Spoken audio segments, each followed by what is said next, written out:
This episode features a free downloadable guide on exactly how much you should be ordering. Head over to resilientretailclub.com/order for your free guide today. There are two different things that you need to get to grips with whenever you're thinking about ordering stock in your business. In this episode, I'm going to walk you through what they are and why they both matter. Welcome to the Resilient Retail Game Plan.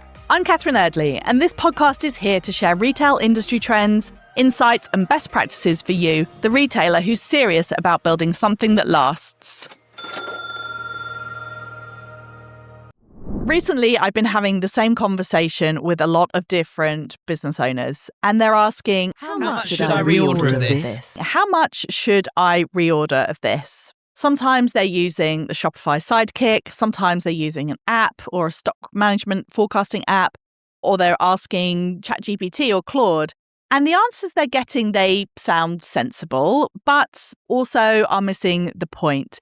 Because how much should I order is actually two completely different questions. And if you only answer one of them, then you're very likely to end up with too much stock or no cash. So how much should I order is really a double-edged question. And there are two different levels to it. There's the product level ordering, which is tactical. In other words, I'm selling this item. I've sold 6 of this in the last week. How many should I reorder? And then there's also the business level stock planning, which is more strategic. And most people jump in straight to number 1 and they skip number 2. In fact, sometimes I've worked with people who've got themselves, frankly, into a bit of a pickle because they have kept asking that first question for each individual item, how much should I reorder? And they haven't been looking at the overall top level stock picture. So this question is misleading because a lot of the tools that are set up this way, the stock forecasting tools that they're set up to give you a quick answer. And I'm not saying it's not helpful to get information about how much you should order of a particular line, because it absolutely is. It feels efficient and it's data-driven, but it's also answering things in isolation. It's assuming unlimited cash and ignores everything else that you need to buy. So you can end up getting the right answer for the wrong question.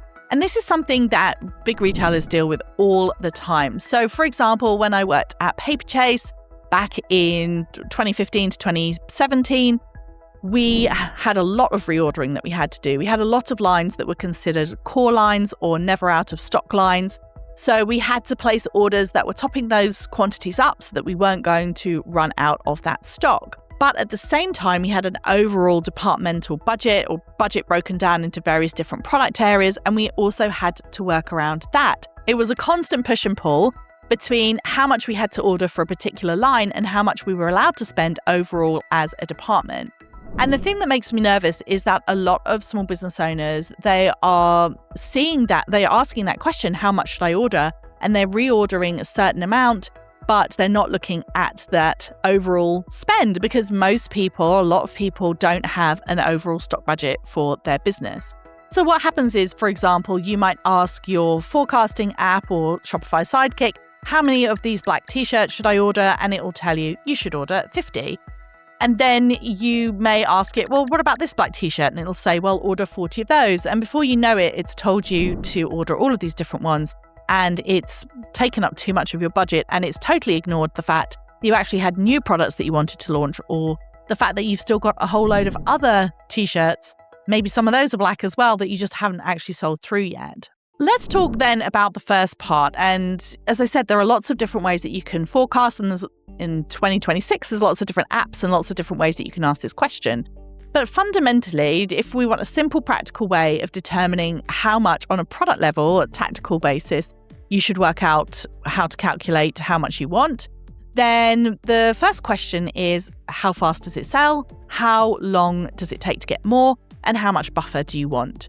So a simple framework might be weekly sales times your lead time is your base order. In other words, if you sell 10 a week and it's going to take you 4 weeks to get more, then you need 40 units. So that is a simple calculation. And then you might want to add a buffer of, say, 10 to 20 units. So order 50 to 60 so that you know that you're not going to run out before you place your next order. So this is useful, it's valid, and it's what the apps are generally doing. They're looking at how much you've currently got on order, how many you normally sell, how much stock you want to have. Hopefully it's looking at how long it's going to take you to get more, and then it's coming up with a calculation. To be honest, it's also really good to have a sense of what the calculation should be, to sense check any information you get from AI, because I have to tell you, AI is actually really terrible sometimes at doing sums.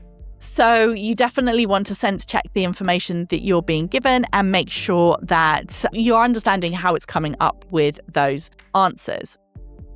So this is where it goes wrong. It's treating every product independently. It's not looking at your total budget. It's not looking at your cash flow, and it's not looking at your full range. You could, for example, reorder 20 products correctly and suddenly spent, £5,000 that you didn't have, because what it's not doing is looking at how much overall stock you've got and what your real stock budget should be. So the missing layer and the piece that can trip people up when they're ordering their stock is that they're not starting with an overall sales plan and a stock budget. So your stock level should be driven by your sales, not by individual product decisions. Definitely take a look at my book, Tame Your Tiger, How to Stop Your Product Business Eating You Alive, if you want all of the details on how to make a stock plan. But even if you fundamentally just focus on the fact that maybe you want 3 to 4 months stock in your business, that means look forward at what your sales plan is for the next 3 to 4 months. Another reason why it's really important to set yourself a sales plan. Then you can get a rough idea of how much stock you should have. And then you can start to get a sense of, if you're going to place all of these orders individually, is it going to add up to too much? Is it going to leave you with too much stock? Do you need to do other things first? For example, clear through some slow selling stock. Come up with a promotion that is targeted, that is only for those lines that are slow selling, so it doesn't damage your brand, but it helps free up some cash flow and helps free up some budget for you to spend more in your business. So once you've got your ideal stock holding, you can then have a look at the gap, which is what you should have versus what you do have. And that is what tells you how much you can buy. So you don't decide what to order by product as much as you decide what you can afford to buy overall. Once you've got that budget, it's then possible to look at, how do I want to spend it? And you want to start with your bestsellers, make sure that you're replenishing those, make sure that you've got enough budget to bring in any new stock that you want to. But you can make it then as part of an overall decision. It may be that you have to run those individual calculations for all of the products that you think you want to buy. And then you may have to go back over that list and chop some things off your list so that you can come in within your budget. It's exactly the same as if you decided you wanted to spend £100 a week on your food shop.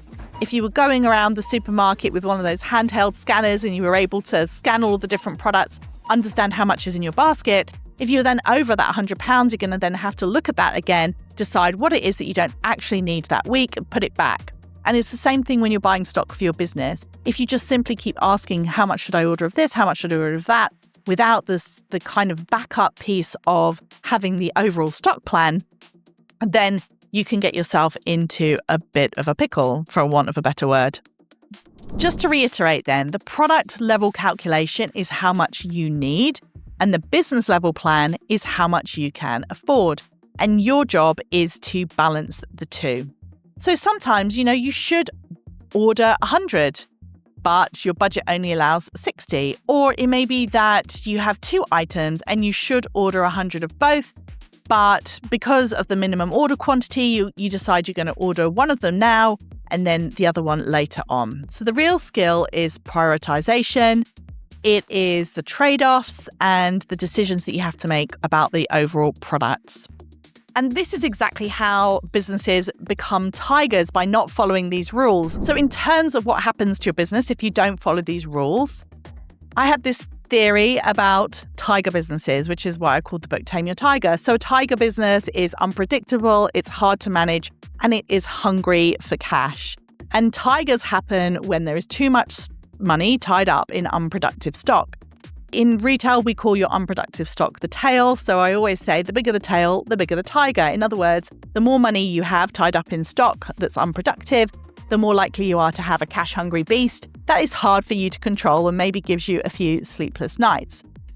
If you're just reordering things without having this top-level plan, then you can have too much stock and too much cash locked up, and the business starts to feel chaotic and reactive. You can overbuy, you may keep some slow sellers, and you're not forcing yourself to stick to a budget and stick to a maximum stock amount. So you're not forcing yourself to clear through that slow stock and free up the cash for you to invest into your best sellers. I would say right away, stop asking yourself, how much should I order? But start asking, what's my total stock budget this month? Where is my money best spent? And which products actually deserve to be reorder? And one thing that will help you is to create a simple monthly stock plan so you have got that company level budget and you're able to really understand what you can afford to spend on cash.